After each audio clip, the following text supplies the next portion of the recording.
Okay, we are a pediatric practice. Can you provide more detail as to how ReminderDental works with multiple patients on the same day and scheduled for multiple time slots? I read that only one email address is allowed. In Dentrix, should we record the email in the family file for the primary parent, or does the same email need to be included on each patient's screen? Wow, that's a lot of questions, and it's important to answer all of them at the same time, I think.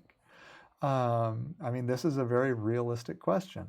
So first off, let's take a look at the consequences of different ways of doing it. Okay, so the question becomes, who is the recipient? Okay, if you put the email address on every single patient, then as we go to send the email, then that is, each patient is would be considered you. Like when we say, "Dear Maggie, you have a dental appointment." Okay, if we leave the email address on mom, then we can say, "Dear Maggie, Joe and Jerry have dental appointments," because we know that Joe and Jerry are her kids, but we also know that the email address belongs to Maggie. Okay, so recipient first name, that's who owns the email address. Okay, patient first name or you. Okay, that would be Billy and you have appointments. Or let's see, and have or has and all that stuff. Okay, so the first answer is it depends on what you're trying to accomplish.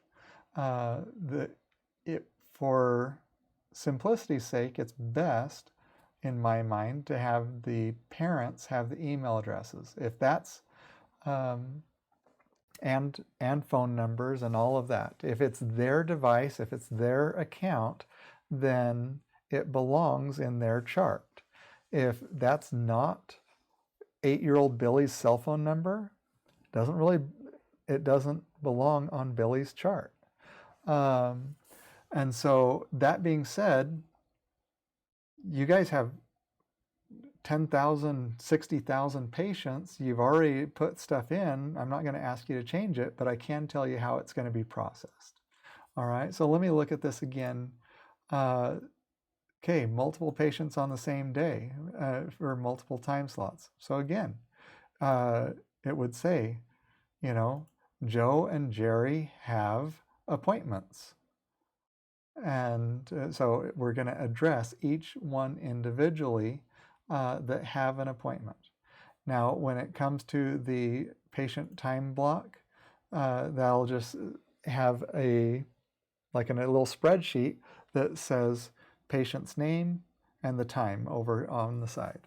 And if they have multiple time slots, then they'll show up multiple times. So yeah, and then let's see. Yeah.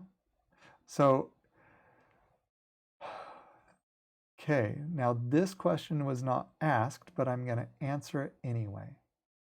Sometimes you have a reason that you want to contact someone else for a patient. Let's say it's a nursing home, and even though, George and Ruth have been married for 65 years and he's the guarantor or whatever, it's actually the nursing home that needs the communication to get him to the office. Maybe you've got a divorced family and both parents need to be notified. All right.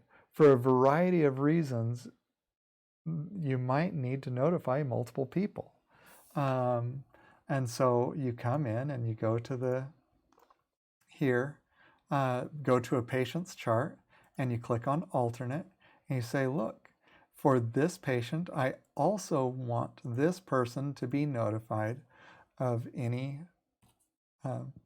of these events. Okay?